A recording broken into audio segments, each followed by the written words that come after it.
전능하사 천지를 만드신 하나님을 위하여 싸우며 그의 아들 예수 그리스도를 믿사오니 이는 성령으로 잉태하사 동정녀 마리아에게 나시고 본토 필라도에게 고난을 받으사 십자가에 못 박혀 죽으시고 장사한 지 사흘 만에 죽은 자 가운데서 다시 살아나시며 하늘로 오르사 전능하신 하나님의 앉아 계시다가 저리로서 사는 자와 죽은 자를 심판하러 오시리라. 성령을 믿사오며 거룩한 공예와 성도가 서로 교통하는 것과 죄를 사하여 주시는 것과 몸이 다시 사는 것과 영원히 사는 것을 믿사옵나이다. 아멘.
엘리야가 아합에게 이르되 올라가서 먹고 마시소서. 큰 빗소리가 있나이다. 아합이 먹고 마시러 올라가니라. 엘리야가 갈멜산 꼭대기에 올라가서 땅에 꿇어 엎드려 그의 얼굴을 무릎 사이에 넣고 그의 사원에게 이르되 올라가 바다 쪽을 바라보라. 그가 올라가 바라보고 말하되 아무것도 없나이다. 이르되 7번까지 다시 가라. 7번째 이르러서는 그가 말하되 바다에서 사람의 손만한 작은 구름이 일어나나이다. 이르되 올라가 아합에게 말하기를 비에 막히지 아니하도록 마차를 갖추고 내려가소서 하라 하니라. 조금 후에 구름과 바람이 일어나서 하늘이 캄캄해지며 큰 비가 내리는지라. 아합이 마차를 타고 이스라엘로 가니 여호와의 능력이 엘리야에게 임하매 그가 허리를 동이고 이스라엘로 들어가는 곳까지 아합 앞에서 달려갔더라. 아멘. 기도하겠습니다. 은혜가 충만하신 하나님, 하나님의 말씀이 우리에게 생명의 양식인데 이 시간 하나님의 귀한 말씀이 우리 귀에 들려질 때에 우리의 마음밭에 심겨지게 하옵소서. 예수님 이름으로 기도하옵나이다. 아멘. 인류가 만든 물체 중에서 가장 빠르게 가장 멀리 우주를 향해서 날아가고 있는 우주선이 보이저 1호와 보이저 2호입니다. 이 보이저 우주선은 태양계의 행성이 이 목성, 토성, 천왕성, 해왕성 우리가 가보지 않은 행성이었는데 이게 행성 정렬이라고 그래서 지구를 기준으로 해서 일렬로 쭉 늘어서는 그런 천우신조 굉장히 절호의 찬스를 맞게 되었습니다. 그래서 1977년도에 목성, 토성, 천왕성, 해왕성 이 4개의 행성을 탐사하기 위해서 보이저 1호와 보이저 2호를 발사했습니다. 원래 이 우주선은 5년 정도의 수명을 가지고 만들었습니다. 그런데 혹시 몰라서 이 동력을 태양력 가지고는 어렵거든요. 그러니까 동력을 원자력 전지라고 하는 것을 만들었는데 이 원자력 전지를 거기다가 장착을 하고 전력을 얻어서 탐사를 쭉 나갔습니다. 아까 말씀드린 것처럼 이 보이저 우주선은 수명을 5년 잡았어요. 설계 수명 5년. 그리고 그때 당시에는 이 반도체 기술이 약했기 때문에 8비트짜리 이 반도체를 썼어요. 그래가지고 1917년에 발사를 했는데 지금 45년, 몇 년이죠? 48년 이 가까운 기간 동안을 아직도 작동을 해서 날아가고 있습니다. 이 보이저 1호와 2호가 있는 위치는 240억 킬로미터 정도 거리에 있고 이 태양 건계면, 태양계하고 우주선이 만나는 이 태양 건계면을 지나서 우주 밖으로 날아갔습니다. 그래서 지금도 이 보이저 우주선하고 통신을 하고 있는데 한번 우리가 통신을 하려고 그러면 23시간 걸려요. 여기서 지구에서 보이저호를 향해서 신호를 보내면 23시간 뒤에 가서 도달을 하는 거죠. 이거 맞고 돌아오려면 46시간 걸리는 그런 먼 거리에 있습니다. 그런데 이 보이저 우주선이 태양의 끝을 향해서 날아가던 때에 60억 킬로, 지구로부터 60억 킬로미터가 지나갔을 때에 미국의 천문학자인 칼 세이건이 나사에게 제안을 합니다. 지금 이 우주 망원경 이 카메라가 앞을 향해서 되어 있는데 이걸 뒤로 돌려서 지구의 모습을 한번 찍어보자, 그렇게 제안을 했습니다. 그런데 여러분, 이 카메라가 앞에 있는데 이걸 뒤로 돌린다고 하는 것은 굉장한 모험이고 한 번도 해본 적이 없는 거예요. 그래서 반대를 했는데 칼 세이건이 강하게 주장을 해서 이걸 처음이자 마지막일지도 모른다, 그런 생각을 하면서 한번 찍어보자, 그래서 찍었습니다. 그래서 찍은 그림이 우리 사이에 굉장히 많이 유명한 사진입니다. 칼 세이건은 이 그림을 보고 이름을 지었는데 창백하고 푸른 점이라고 지었습니다. 이 이름이 너무 멋진 겁니다.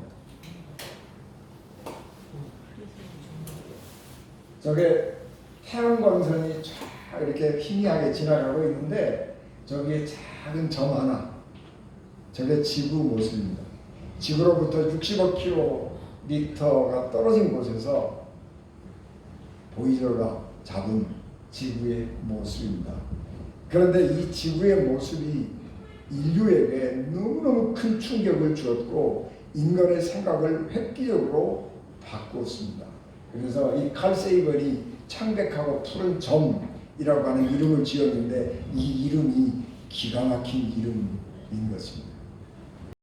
이 광대한 우주 공간 위에서 지구를 바라다 보니까 우리가 우리 모든 것이 있는 이 지구가 좀 아주 작은, 아주 푸르스름한 한 점에 불과하다는 사실을 마주친 것입니다. 칼 세이건이 그의 책 코스모스에서 이렇게 표현했습니다. 이 빛나는 점을 보라. 이것은 바로 여기 우리 집, 우리 자신인 것이다. 우리가 사랑하는 사람, 아는 사람, 소문으로 들었던 사람, 그 모든 사람은 그 위에 있거나 또는 있었던 것이다. 우리의 슬픔과 기쁨, 숭상되는 수천의 종교, 이데올로기, 경제 이론, 사냥꾼과 약탈자, 영웅과 겁쟁이, 문명의 창조자와 파괴자, 왕과 농민, 서로 사랑하는 남녀, 아버지와 어머니, 앞날이 촉망되는 아이들, 발명가와 개척자, 윤리도덕의 교사들, 부패한 정치가들, 슈퍼스타, 초인적 지도자, 성자와 죄인 등 인류의 역사에서 그 모든 것의 총합이 여기에 이 햇볕 속에 떠도는 먼지 같은 작은 천체에 살았던 것이다. 너무너무 아름다운 문장이고 너무너무 인류에게 충격을 주는 사진 한 장입니다. 이 창백한 푸른점 지구 사진이 우리에게 말해주고 있는 것은 우주가 얼마나 거대한 것인지에 대한 경이로움, 그리고 인류가 대단하다고 생각하고 살아가고 있는 내가 얼마나 하찮고 부질없는 것인지에 대한 초라함, 이 두 가지가 동시에 우리에게 느껴지게 되는 것입니다. 그런데 이 경이로운 감정은 인간만이 느낄 수 있는 독특한 감정인데, 이런 경이로움을 마주할 때에 인간은 비로소 현상 너머의 세계를 바라볼 수가 있는 것입니다. 이 경이로움이라고 하는 감정은 언제 생깁니다? 그러면 지금까지 내가 알고 있던 상식을 뛰어넘어서 상상할 수 없는 새로운 현실을 직면하게 되면 경이로움이 발생하는 거예요. 이건 놀라움이 아니에요. 이거 우리가 상식적으로 가지고 있던 것보다 조금 더 뛰어나다. 아유, 놀라운 거예요. 이야, 놀랍다. 그런데 경이로움은 인간의 상상의 범위를 완전히 뛰어넘어서 우리가 상상할 수 없는 놀라운 세계를 만나면 우리는 그때 그것을 비로소 경이로움이라고 말하는 거예요.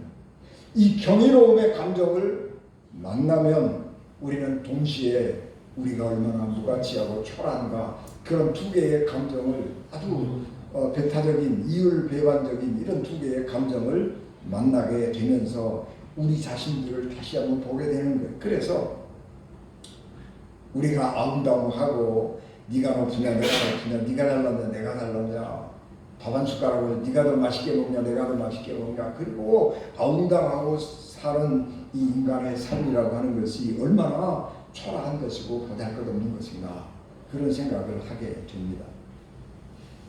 아합 왕은 이스라엘 역사에서 가장 악한 왕으로 평가받는 왕입니다. 아합 왕은 결혼을 잘못했어요. 그래서 부인을 아주 이방신 신앙이 아주 신실한 이세벨을 부인으로 맞았는데, 이 이세벨이 신앙이 너무 좋아가지고 이스라엘에 있는 야훼 종교를 다 없애버리고 이스라엘에다가 바알 신을 다 이렇게 국교로 만들려고 정책을 펴는 것입니다. 그래서 이 아합 왕은 이세벨의 영향을 받아가지고 야훼 선지자들, 여호와의 선지자들을 박멸하고 박해하고 죽이고 그런 악행을 저질렀습니다. 이런 야훼 신앙, 하나님을 믿는 신앙이 이스라엘에서 박멸될 위기에 처했을 때에 하나님은 강력한 엘리야 선지자를 세우셨습니다. 그래서 엘리야가 아합 왕과 맞서게 하셨습니다. 그리고 하나님은 아합에게 심판을 내리셨는데, 열왕기상 17장 1절, 내가 섬기는 이스라엘 하나님 여호와께서 살아계심을 두고 맹세하노니 내 말이 없으면 수년 동안 비도 이슬도 있지 아니하리라 라고 엘리야가 선언하고 숨어버렸습니다. 그로부터 3년 6개월 동안, 혹은 3년까지라고 하기도 하고 3년 6개월이라고 하는데, 3년 6개월 동안 이스라엘 땅에 우로라고, 비와 이슬 하나도 내리지 않는 겁니다. 여러분, 이스라엘이 건조한 땅인데 이 우기 때는 비가 오죠. 건기 때는 굉장히 바짝 마른 곳인데, 이스라엘은 이슬이 굉장히 많이 내립니다. 그래서 비가 안 와도 그 엄청난 이슬 때문에 생명체들이 살아가고 있는데, 비도 안 올 뿐만 아니라 이슬도 안 맺히게 하는 겁니다. 그래서 정말 이스라엘이 3년 6개월 동안 완전히 말라 비틀어지는 극심한 가뭄을 겪게 되는 것입니다. 하나님의 이런 징계의 심판 앞에서 무소불위의 권력을 휘두르던 아합 왕은 무기력했습니다. 아합 왕이 이 무기력하게 이 가뭄 앞에서 할 수 있는 게 아무것도 없어요. 아합 왕이 왜 왕으로서 모든 일을 안 해봤겠어요? 해봤겠죠. 기후제도 지내봤겠고 바알 아세라 선지자들 모아가지고 기후제도 지내고 별일 다 했겠죠. 여러분 옛날에 우리나라 왕들이 재난이 당하면 스스로가 이렇게 죄인이라고 그러고 나가서 하늘의 제사도 지내고 생활도 검소하게 했던 것처럼 아합 왕도 마찬가지입니다. 비가 오지 않고 가뭄이 계속되니까 아까 말씀드린 것처럼 농사의 신, 바람의 신, 바알과 아세라 신을 섬기기도 하고 그 선지자들을 모아서 기후제도 지내기도 하고 왕 자신도 금식하고 그렇게 함으로써 이 가뭄을 끝내려고 했지만 모든 것이 뜻대로 안 되는 것입니다. 아합 왕이 금식했다고 하는 것을 어디에서 알 수 있느냐 그러면 엘리야가 아합 왕에게 이제 먹고 마십시오 그렇게 왕에게 말하고 왕이 그 말을 듣고 올라가서 먹고 마셨다라고 하는 것을 보면 이 아합 왕도 이 엄청난 재난 앞에서 긴장하고 그리고 자기 자신을 절제하고 금식하고 그러면서 이 재난을 해결해 가려고 노력을 많이 했던 것을 알 수 있습니다. 그래서 절망하고 있는 아합 왕에게 엘리야 선지자가 나타나서 갈멜산에서 만나자 그렇게 제안을 하고 우리가 잘 아는 것처럼 갈멜산에서 바알 선지자 450명과 목숨을 건 능력 대결이 시작이 되었습니다. 그리고 이 영적 싸움에서 엘리야가 통쾌하게 승리를 했습니다. 엘리야가 자기도 기대하지 않았던 놀라운 영적 싸움의 승리를 경험하고 난 후에 너무 흥분한 거예요. 열광주의자가 된 거예요. 그래서 거기 모여있는 구경하고 있는 백성들에게 이 바알 선지자 450명을 다 몰살해라 그렇게 말 한마디 하니까 백성들이 다 끌고 가서 갈멜산 아래 기온 샘에 가서 기손 강에 가서 바알 선지자 450명을 몰살시켜 버렸습니다.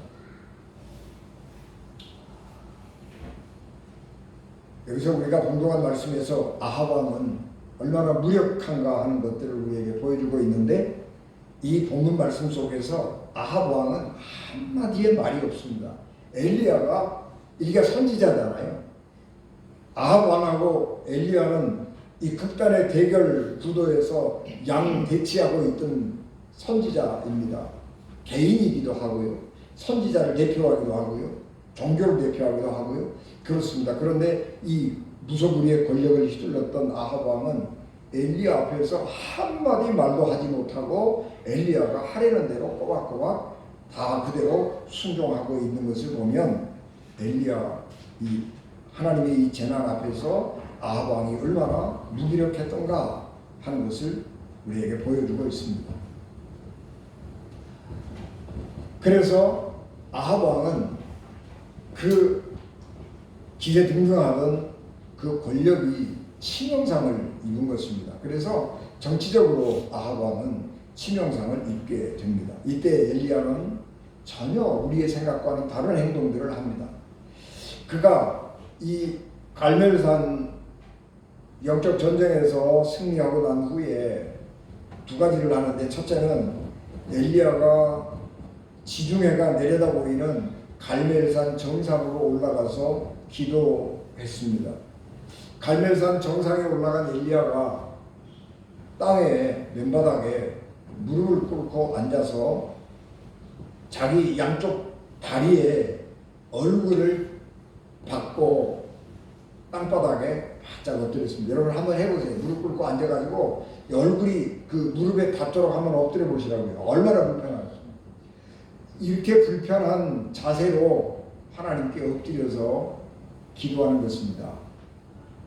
이게 엘리야가 얼마나 간절했으면 이렇게 고통스럽고 힘든 기도 자세를 가지고 기도했겠어요. 이스라엘 사람들은 기도하는 자세가 여러 가지가 있는데 이 서서 손을 들고 기도하는 자세가 가장 편한 자세입니다. 굉장히 편하거든요, 이 기도는. 예수님처럼 겟세마네 동산에서 예수님처럼 땅바닥에 엎드려서 기도하기도 합니다. 그런데 이 엘리야는 그런 기도 자세가 아니고 엄청나게 불편하게 땅바닥에 무릎을 꿇고 자기 얼굴을 자기 무릎에다 대고 바짝 엎드려서 기도합니다. 비를 내려달라고 간절히 기도했는데 허리가 아프면 일어나서 바다를 건너다보고 아무 징조가 없네. 그러고 또 기도할 수도 있잖아요. 그런데 엘리야는 그렇게 하지 아니하고 기도를 쉬지 않습니다. 그 자세를 유지한 채로 사원에게 저 지중해를 바라봐라. 바다에서 어떤 징조가 있는가? 그러고 물어보니까 아무 징조가 없어요. 7번까지 가서 다시 한번 봐라. 그러니까 7번째에 가서 보던 사원이 이제 손바닥만한 구름이 저 바다 위에서 떠오릅니다. 그러니까 엘리야가 됐다. 그리고 기도의 자세를 풀고 왕에게 가서 큰 비가 내릴 것이니까 빨리 왕궁으로 내려가시라고 그렇게 전해라. 그렇게 전한 다음에 자기도 챙겨 입고 산에서 내려옵니다. 아합 왕이 얼마나 큰 충격을 받았느냐 그러면 이게 모든 상황이 끝났어요. 그래서 엘리야가 산에 기도하러 올라갔음에도 불구하고 이 아합 왕은 그 자리를 떠나지 아니하고 머물러 서서 서성거리고. 여러분 그런 거를 보면 아합 왕이 얼마나 큰 충격을 받았는가 그런 생각을 할 수 있게 되는 거죠.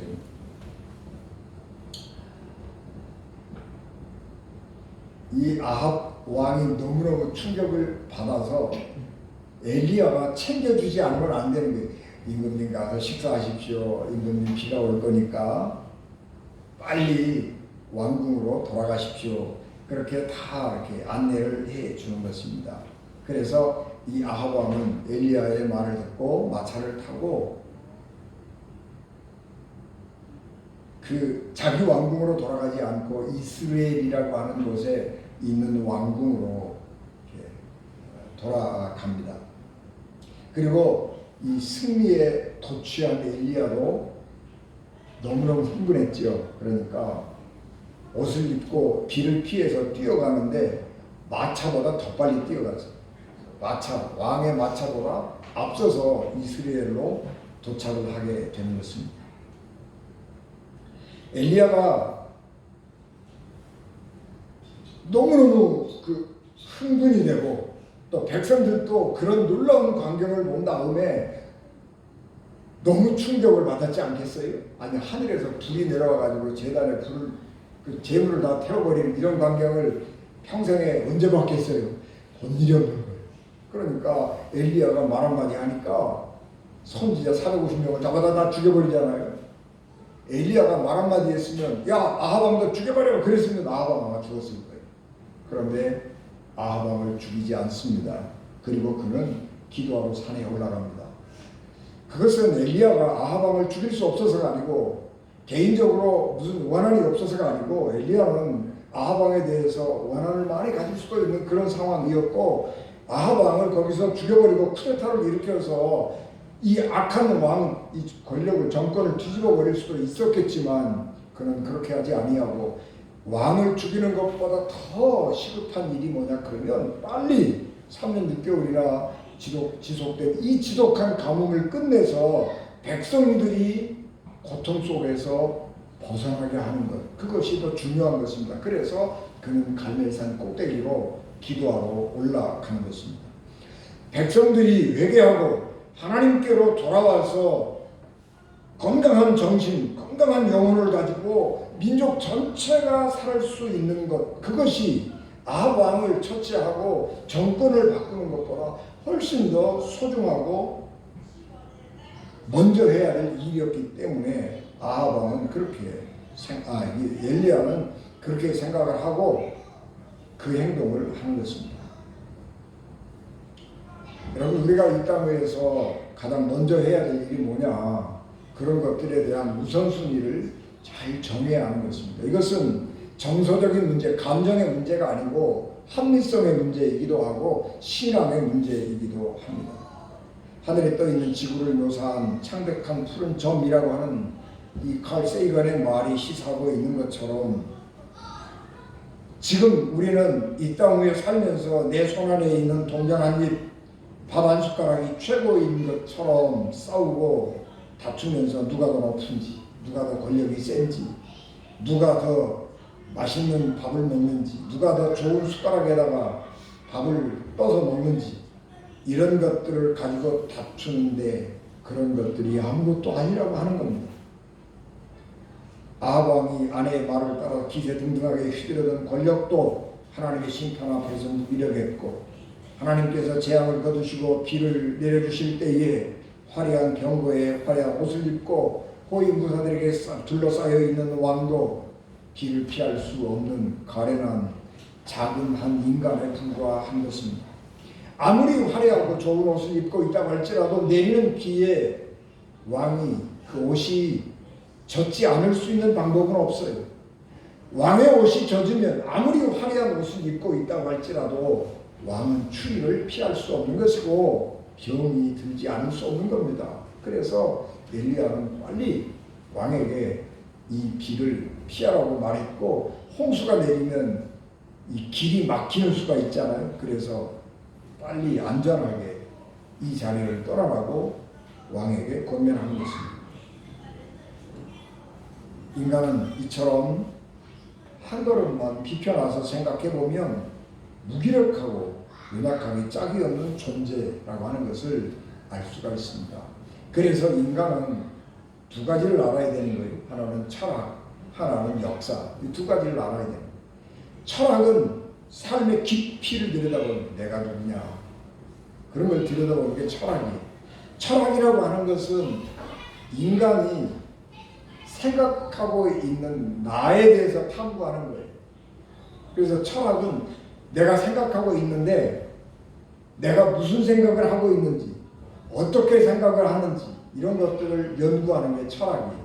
그래서 나 자신에 대해서 알기 위해서는 철학이 필요한 것이고, 아까 우리가 65km 뒤에서 지구를 바라보았던 것처럼 역사라고 하는 것은 긴 눈으로 인류 역사를 뒤돌아보면서 우리의 삶이 무엇인지, 또 우리가 어떻게 미래를 살아가야 할 것인지 하는 지혜를 얻는 겁니다. 그래서 우리는 그 두 가지를 알아야 인간이 비로소 건강한 인간이 되는 거예요. 그것을 모르면 자기가 가지고 있는 이 권력이, 내가 가지고 있는 부와 명예가 영원한 것인 줄 착각하고 인생을 그릇 살게 되는 거예요. 지금 우리나라는 불법적인 12.3 개헌, 비상계엄으로 인해서 혼란이 지속되고 있습니다. 헌법을 어기고 불법을 저지른 대통령은 그가 지은 죄에 합당한 벌을 받는 것이 당연하고 그것이 하나님의 정의입니다. 그 때문에 발생한 사회의 분열과 갈등이 교회 안으로 들어오는 것이 우리의 현실입니다. 그런데 우리는 믿음 안에서 그런 사회의 분열과 갈등이 교회 안으로 들어오는 것을 막아야 하는 것이고, 그런 사회의 분열과 갈등이 교회 안에 들어와서 교회가 갈라지고 분열하면서 하나님의 영광을 가리는 일이 없어야 합니다. 지금은 좌로 우로나 치우쳐서 정치적 견해에 따라서 교회가 갈라져서는 안 되는 것입니다. 급변하는 세계 정세 속에서 자칫하면 우리나라가 수빈국으로 떨어질 위기에 처해 있기도 합니다. 그러므로 우리는 자기의 정치적 견해를 주장해서 갈등하고 분열할 것이 아니고, 우리는 지금 이 시대의 엘리야처럼 하나님 앞에 기도해야 할 때입니다. 여러분, 우리는 이렇게 말합니다. 야, 정의가 밥 먹여주냐? 그렇게 말했습니다. 정의가 중요한 게 아니잖아. 그렇게 생각을 할 수가 있습니다. 그러나 정의는 밥을 먹여줍니다. 왜냐 그러면 여러분, 세계의 선진국들 보라고요. 다 정의로운 나라들이. 후진국들 보시라고요. 다 정의가 무너진 나라. 어떤 독재자가 혼자 지 혼자 잘 먹고 잘 살고 백성들을 다 굶겨 죽이는 나라, 이게 정의가 없는 나라예요. 후진국은 정의가 없는 나라고 선진국은 정의가 있는 나라예요. 어떤 나라가 세계와 교류하느냐 그러면 정의가 올바로 세워진 나라가 세계와 교류하는 것이고 세계의 지도적인 나라가 되는 것입니다. 우리나라가 하나님의 정의가 올바로 세워질 때에 세계의 지도자적인 위치에 설 수 있는 것이고 세계와 교류할 수가 있는 것입니다. 그래서 하나님의 정의는 이 땅에서 반드시 세워져야 하는 것이고 그런 것들은 우리나라가 이 훈련이 잘 되어 있어요. 그래서 이런 비상계엄이 있을 때 우리가 경험해 왔거든요. 그래서 법을 만들어 놨으니까 법대로 가면 돼요. 여러분, 우리는 제가 은진의 아침에도 썼습니다만은 기도 안 해도 나도 다 생각이 있다고요. 내가 기도 안 해도 나도 정치적인 견해가 있어요. 이런 문제를 가지고 다른 사람들하고 1시간 밤새도록 정치적인 논쟁을 할 수도 있습니다. 그러나 여러분, 그런 게 중요한 게 아니에요. 기도하지 않고 나도 말할 수 있고요. 나도 아는 게 많아요. 그러나 우리가 하나님 앞에 기도해야 하는 것은 그런 것들이 잘못될 수도 있고 하나님의 정의를 실현하는데 방해할 수도 있는 겁니다. 그래서 우리는 하나님의 뜻을 물어야 하는 것이고 하나님의 뜻에 순종할 각오를 가지고 하나님 앞에 나라와 민족을 위해서 기도하고 나 자신의 모든 생각과 나 자신의 개념, 관념, 나 자신의 어떤 견해 이런 것들을 다 내려놓아야 하는 것입니다. 어떤 사람들은 이렇게 말합니다. 내가 정의로운 척하면서 양비로 주장하며 너는 잘했냐? 너도 못했잖아. 이렇게 양비론을 펴는 사람이 있어요. 그런데 그건 비겁한 일이에요. 양비론이라고 하는 것은 있을 수 없는 거예요. 어떤 일을 결정을 하려고 하면 어느 한쪽에 서야 되는 거예요. 양다리 걸치고 너도 맞고 너도 틀리고 너도 틀리고 그러면 너는 나만 혼자 맞아. 이건 있을 수가 없는 거예요. 그래서 이 양비론 입장에 설 수 없는 것인데 우리 사회에서 문제나 갈등이 없는 조직이나 집단은 없습니다. 그런데 이런 문제나 갈등이 생길 때에 그 갈등을 잘 조절하고 관리하고 이 갈등이 없도록 잘 만들어내라고 지도자를 세우는 거예요. 그래서 이 갈등을 없애고 갈등을 만들지 않고 갈등을 해결할 수 있는 책임을 진 사람이 있단 말이에요. 그 사람이 문제를 해결해야 하는 거예요. 그 문제를 해결 못하면 그 사람은 능력이 없는 거예요. 자기의 책임을 잘 못하는 거예요. 그러니까 그 사람은 끌어내려야 하는 거예요. 그래서 이 양비론이라고 하면 안 돼요. 누가 이 갈등을 해결해야 될 책임이 있느냐. 정의롭게 평화롭게 갈등을 해결해야 되는데 그걸 못하면 안 되지요. 그걸 할 능력이 없으면 물러나야지요. 그래도 안 물러난다고 그러면 끌어내려야지요. 그게 시민의 권리라고. 그래서 우리는 이 땅에서 정의가 실현될 수 있도록 하나님 앞에 기도하고 그런 정의로운 일들에 우리가 나서야 하는 것입니다. 여러분, 우리나라가 정말 대단한 나라인 것은 우리나라는 폭력이 없이 정권 교체를 이룬 나라예요. 굉장한 겁니다. 여러분, 유럽의 민주주의 발달사를 보면 폭군이 일어나면 민중이 반란을 일으키죠. 그래서 혁명이 싸우죠. 싸우다가 어느 한쪽이 지면 반드시 반주대로 세우죠.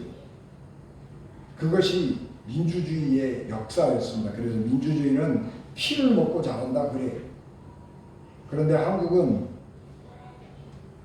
갈등이 고조되고 대결이 되는데 폭력으로 발달하지 않았어요.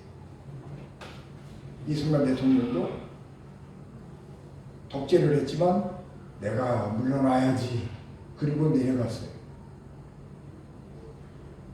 우리가 민주화 운동할 때에 온 국민이 다 나오니까 전두환이도 노태우도 평화적으로 자기들이 양보를 했어요. 이런 좋은 전통이 우리에게 있는 것입니다. 그러므로 우리 이 땅의 그리스도인들은 하나님의 정의가 이 땅에 실현되기를 기도하면서 엘리야처럼 국가적인 위기 앞에서 아파하고 괴로워하고 힘들어하는 사람들을 서로 보살피고 사랑하고 사랑을 실천해야 할 때입니다. 진정으로 그리스도의 사랑과 하나님의 공의가 지금 우리에게 필요한 때이기 때문입니다. 그러므로 우리나라가 이런 혼란을 통해서 한 걸음 더 나갈 수 있도록 세계의 선도국가가 되기를 위해서 그리스도인들이 앞장서야 하는 것입니다. 지구를 65km 떨어진 곳에서 바라보면 창백한 푸른 점에 불과한 것처럼 우리에게 일어나고 있는 이 엄청난 일들이 하나님 보시기에는 하찮은 일이에요. 그래서 우리가 이 하찮은 일에 목숨 걸어서는 안 된다 하는 이야기입니다. 그래서 그리스도인들은 자기의 모든 생각을 내려놓고 하나님 앞에서 순수한 마음으로 나라와 민족을 위해서 기도하고 그리스도인답게 행동할 뿐만 아니라 남북 통일을 위해서 기도해야 합니다.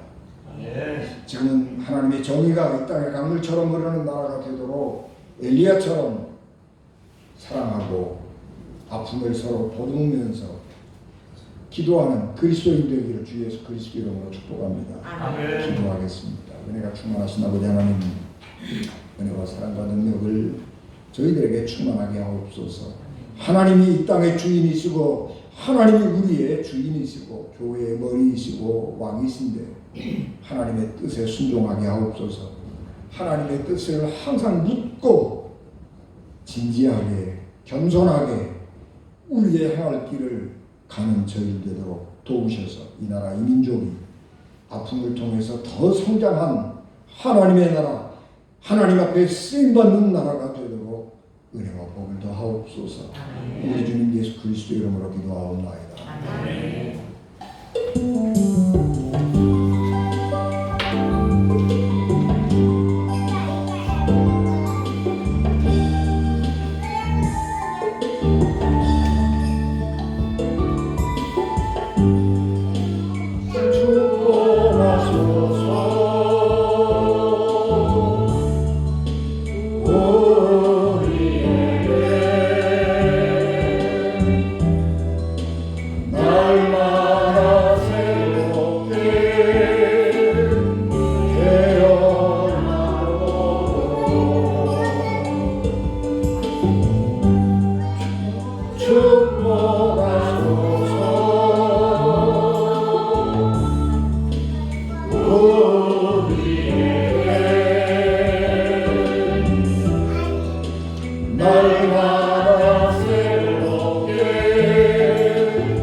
기도하시겠습니다.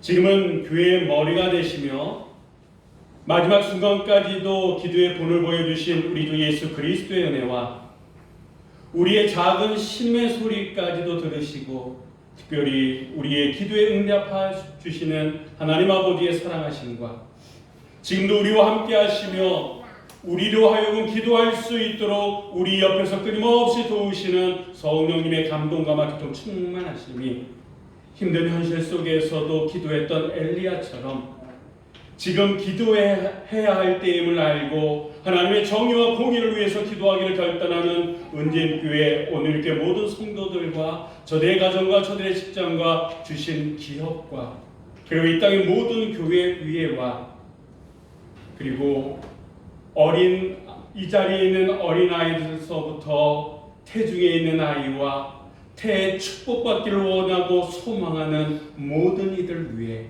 지금부터 영원토록 늘 항상 함께하여 주옵기를 간절히 축원하옵나이다. 아멘.